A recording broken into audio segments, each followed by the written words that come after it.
So you know the ones where you're listening to a song that you really like and you're like, that's my tune. That's my tune. Hey, this is JJB and this is episode 22 of That's My Tune, the podcast providing song reviews and interviews. The previous episode, we'll roll into the vibes of Limp Bizkit. Hope you enjoyed yourselves and kept rolling. But this time, we're going to vibe to some gospel. Yes, by one of my favorite artists, not just in gospel, but in music in general. The one, the only Kirk Franklin. Yes, Kirk Franklin. So I'm going to let you enjoy this nice, smooth groove. Yeah, nice, smooth groove. Yeah, nice, smooth groove. The tune is called Melodies From Heaven. And is alive. This is not a studio thing. This is live. You get me? This is live. So yes, enjoy Melodies From Heaven. And then I'll be right back because I have a whole lot to say today. A whole lot to say. Enjoy. And that's Melodies From Heaven, people. Now, before I get into the whole song analysis and whatnot, like I said, I have a whole lot to say in regards to Kirk Franklin. And like I said, he's one of my favorite artists, period. Gospel music in general, any genre, he's one of my favorites, period.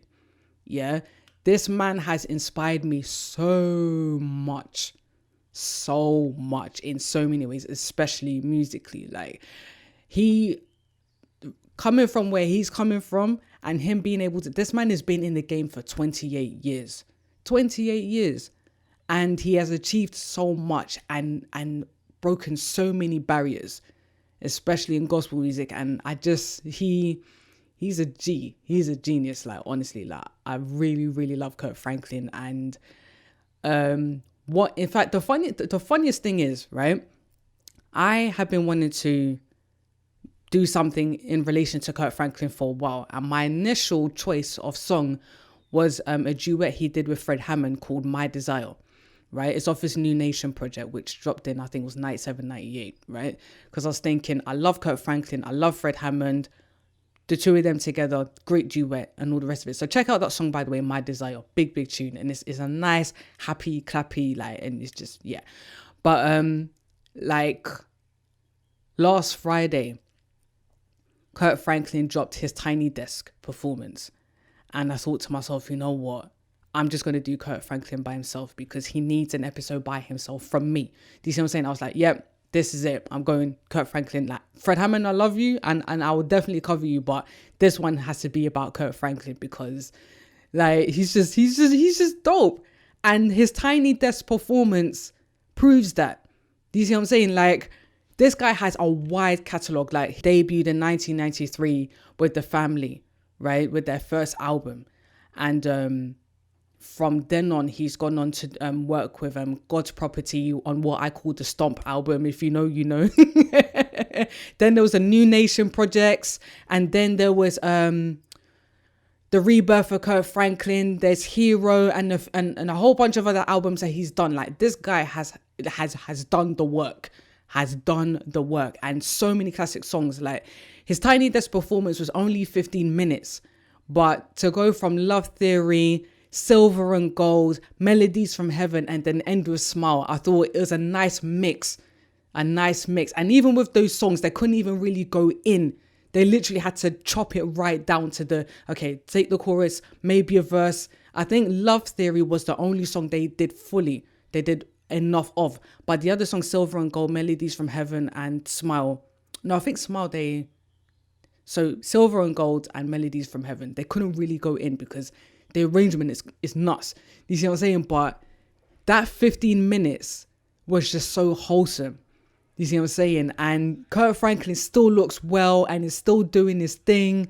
And one thing I love about Kirk Franklin is how jovial he is. He has that inner child in him, which I really, really love.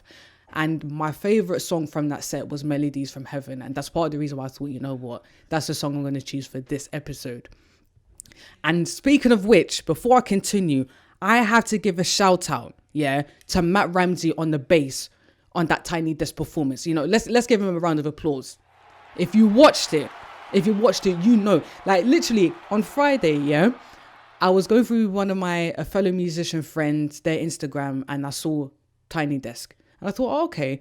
And he said to me, listen, the bassist is just nuts. I thought, okay, cool. So put on YouTube, listen to it. The first 45 seconds, I literally paused. I'm not joking. 45 seconds in, and I was like, what is Matt Ramsey doing? What is this man doing? Because just showing off. Just showing off. And in Melodies from Heaven, he just, Matt Ramsey, seriously, let's give him another round of applause. Like, if you watched it, you know. Like, everybody's comments was talking about when you go on YouTube, when you go on Kirk Franklin's Instagram, when you go on, I even started following Matt Ramsey on Instagram because I was like, listen, you deserve a follow, bruv. Do you get me? Like, he did not come to play. He did not come to play. Like, shout out to the singers, and like, they were all dope, but Matt Ramsey, God bless you. God bless your life, because you just, stank face all the way, stank face. Oh, glory to God. I told you I had a lot to say. But yeah, back to Kirk Franklin. He has inspired me so much, and he's just brilliant at what he does. And I just hope that he just continues until, I mean, his catalogue speaks for itself. So that's why I've chosen Melodies from Heaven from that catalogue, you know, because, yeah, do you know what I mean? So, but before I get again into the song analysis, like I remember when Kirk Franklin came to Hammersmith Apollo back in 2006, and I was like, okay, I need to go to this concert. I have to go. It's a must. So me and a few of my people, we went. It was on a Sunday evening, and I was like towards the front, and it was just so cool just seeing him live. I haven't seen him in concert since, but if I never get to see him in concert again, I'm good. But yeah, if I can see him again, especially because from 2006 up until now, he has more. Yeah, that would be great. That would be amazing. So Kirk Franklin, when this pandemic is over, please come down to London. Thank you. Another reason why I chose Kirk Franklin is because of him and Fred Hammond's Verzuz last year.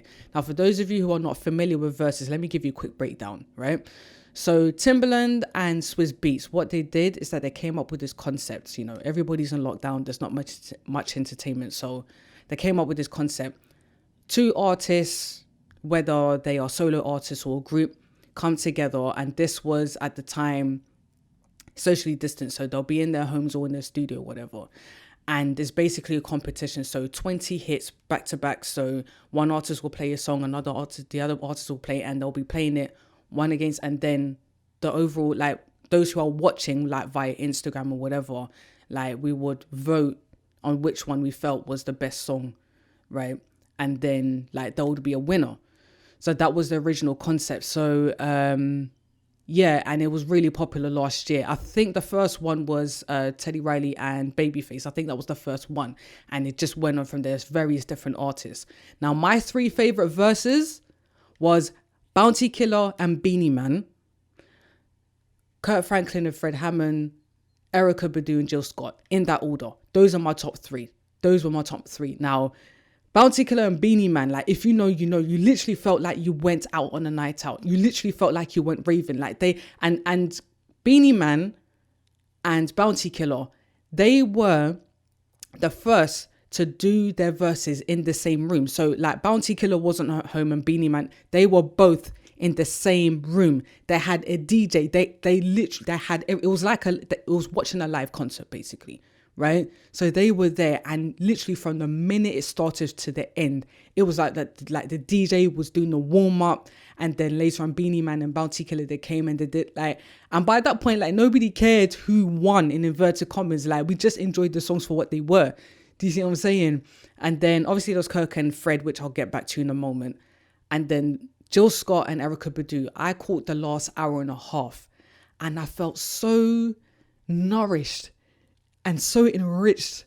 And those two, again, it wasn't even a competition for them. They were just literally enjoying each other's songs and respecting each other's craft, and just giving commentary like, yeah, girl, I love this song. And then it was so cool and calm, and just, It just felt like two sisters just vibing. It was just beautiful. By the time I was on, I was just like, yeah, I just feel great. I feel great in life. Do you know what I mean?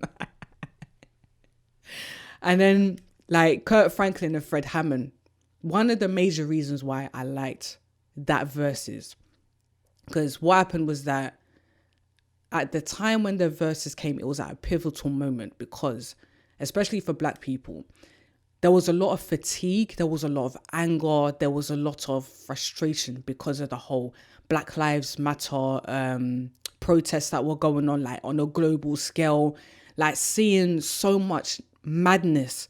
And you could literally feel in the air, like everyone was fed up, like everybody was on edge. So Swizz and Timbaland were like, do you know what? Time for healing. Kirk Franklin, Fred Hammond, let's go. So all of us, like from the like gospel community who enjoy gospel music, from the church community, were like, yes, like please bring it. So nostalgia aside, yeah, there was literally like, it was amazing to just listen and you felt the healing from their songs. Like now, obviously they couldn't play the songs throughout. We all know that gospel songs, they're longer than your average songs, right? But by the time that Verzuz was done, you felt like, okay, we can keep on, we can move on, we can, it's not easy, but we're encouraged, we're healed, we feel good, we feel better. Do you see what I'm saying? So I was just like, that Verzuz was very, very important. It was very pivotal, very, very pivotal. So yeah, that's Verzuz. So thank you, Timbaland and Swizz, for that, the concept of Verzuz. Like, it's been brilliant. Absolutely brilliant, and continue it. We need it. I told you I had a lot to say. Right, let's get to the song analysis. So Kirk Franklin and the Family, Melodies From Heaven, is from the album What You're Looking For, which was released in 1996. And one of my favorite aspects of this song are the vocals. Now, bearing in mind, this is a live recording, so like everything has reverb because of the natural acoustics of the room that it was recorded in. I mean, I'm sure it was touched up in the studio, but yeah, you get what I mean. The vocals are panned, and I love how like the first time Melodies From Heaven is sung in unison, soprano, alto, tenor. They all sing in unison, and it's pitch perfect. Right now, it's one thing to be able to sing well in harmony, but when in unison and you can sing and everybody sounds the same and there's no pitchiness, listen, that takes a lot of discipline, a lot. So I love that aspect. And then second time around, when Melodies From Heaven comes through, they break out into 3-part harmony and you hear the strength. I'm like, it just hits you, just like, yeah, don't mind my singing. And another thing that is quite intriguing is when the Take Me In Your Arms and Hold Me Close. So that's the sopranos and altos. He sing that section, and it's that build up. Take me in your, is the your, that is the peak of that section, that lyric. And it's just like, and you can, and it's just, even me, I struggle with it. So like, it's like that build up. So yeah, Kirk Franklin, he really knew how to work the family. He really knew how to work them. And another aspect that I love, and I'm sure this is probably everybody's favorite part of the song, is when there's the breakdown. So rain, so that's the tenors. Rain, yes, that's me clicking. Rain, and then you got the sopranos. Rain down on me, and then the altos are la la la la love, rain on me. So it's really cool, that vocal arrangement there. And it coming together. And again, I can imagine that initially in rehearsals wasn't easy, but it's like putting that together and it just sounds, ooh, rain on, like rain. Yeah, let me stop. I love it. I absolutely love it. So you got that. And of course you have the modulations, the changing of key, which happens twice. So having to go high, and you're just like, Kirk, you're just working these people. You're working them. Like, please be nice. But one of my favorite parts is when it's like the instruments cut out and it's just the vocals. And they're singing Melodies From Heaven and singing it in 3-part. And it's just like, you feel, and it's not just them singing. It's like you hear the audience like singing along with them. You can hear the tambourines going. You hear these ad-libs going on. And it's a real moment. Like, it's just like, melodies from heaven. And they're just clapping their hands and just like, yeah. And you're hearing all these ad-libs. I love it. Everybody is involved. I love that aspect so much. I'm like, yes. Like you're not there, but you just feel it. You just feel their energy. And it's like, yeah. Melodies from heaven. You just clapping your hands and you're just bopping along like, yes, hallelujah. Oh, it's just amazing. It's absolutely amazing. Funny enough, there's another rendition of Melodies from Heaven. There are quite a few. And yeah, it's Kirk Franklin and the family. They did a recording of that song. I think it was for a consult TV show.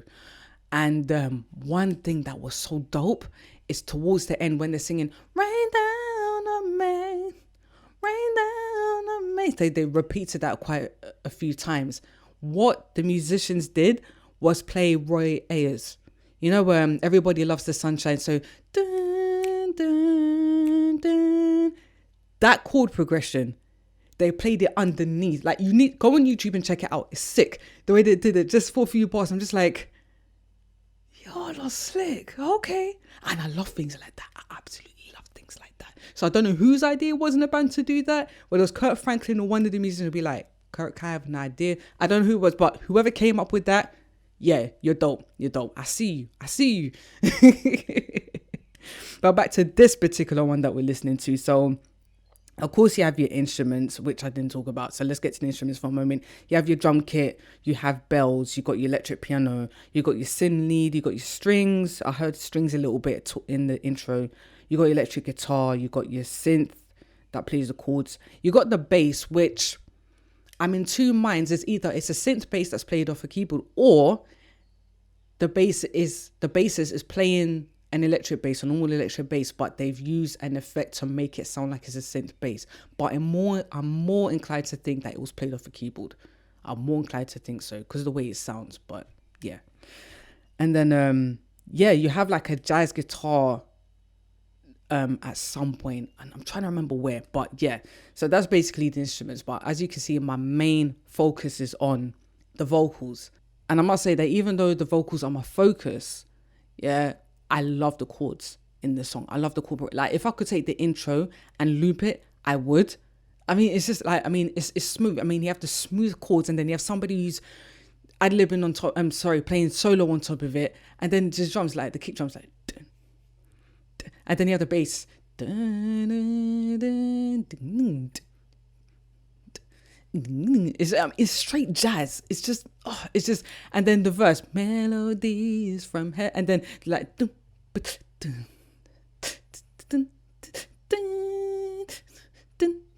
it's just like, come on. I mean, the Raindown on Me section, I love it for the vocals, and the chord progression for that is dope. But it's the intro and the verse for me. And by the way, you know, I said there's a jazz guitar that comes in the Raindown on Me. So like, dun, dun, dun. So when they're singing the Raindown on Me section, it comes up there. So just so you know, I remembered in the end. Do you know what I mean? But like, musically wise, is the chords for me. Like, honestly, the Rhodes, and I'll call the electric piano, they're kind of interchanged for me. They're pretty much the same, but yeah, the Rhodes and the bass, it's just dope. But I have another thing to say in regards to vocals. I need to rant, actually. I actually really do need to rant. Over the years, I've seen people try to clown Kirk Franklin, like discredit him, saying that, he's basically not legit because he can't sing or he doesn't sing. Let me ask you a question. Does Quincy Jones sing? Does Quincy Jones sing? I'll ask you one more time. Does Quincy Jones sing? No. But everybody knows that he is a G. Everybody reveres him, and rightly so. Why? Because he writes, he arranges, he plays multiple instruments, and a whole lot more. Kirk Franklin pretty much does the same thing. He plays the piano, he writes, he arranges, he produces, and then some of you guys have the audacity to say that Kirk Franklin ain't really a big deal because he doesn't sing. Really? Seriously? Even the little ad-libs he was doing, because I read somewhere where apparently he decided that, look, because in his earlier recordings with the family, like he'll do bits of singing here and there, but he decided that's not really his strength. So he'll just stick to, you know, like being the hype man and, you know, doing the musical artist stuff and whatever. The thing is, he actually has a decent voice when you listen, but that's neither here or there. Even if he could not sing for anything, that man deserves his flowers. That man deserves his flowers because he is literally a musical genius. I mean, I say he's a G because, listen, look, Kirk Franklin, yeah, is a classically trained pianist, in case you didn't know.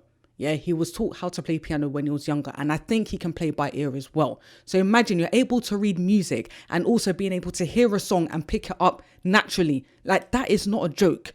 And then he's written his own songs, such as Now Behold the Lamb. Yeah, he sampled Funkadelic's One Nation Under a Groove and turned it into a hit with Stomp. Yeah, go and listen to Kirk Franklin's Rebirth album. Listen to the song Hosanna. That's the first song on the album. Listen to Hosanna.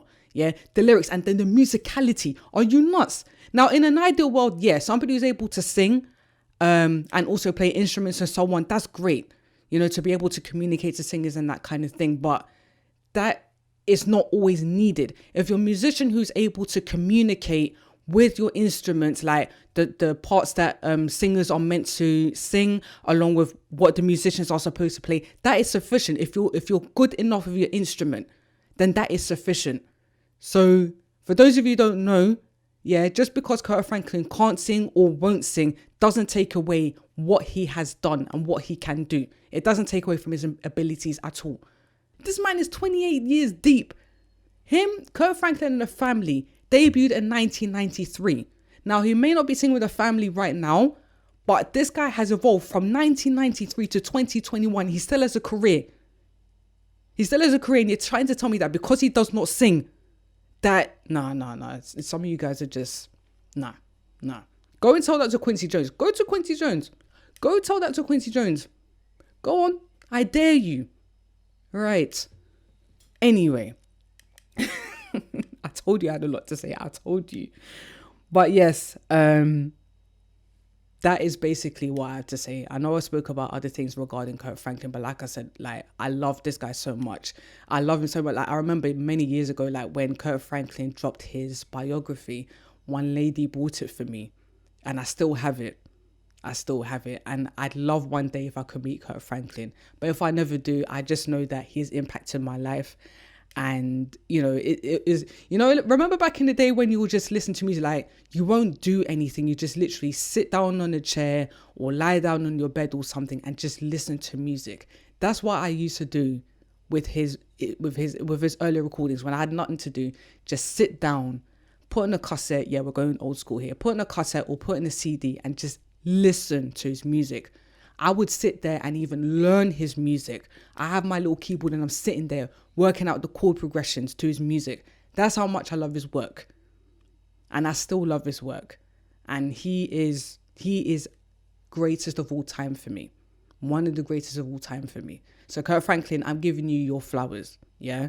So don't listen to the haters. Honestly, whether you sing or not is nothing to me. Your pen game is strong. His pen game, are you crazy? Are you crazy? Are you mad? Listen, all right, let me stop. So that's the end of the episode. So as usual, if you'd like to connect with me, you can on Twitter, Ms. Jojo B, MZJOJOB. And if you'd like to connect with That's My Tune, you can in the following ways. That's My Tune Pod on Twitter. That's My Tune Podcast on Instagram. And if you'd like to email, that's my tune podcast at gmail.com. Subscribe, listen, tell your friends about this. If they love music like me, like you, tell them about it.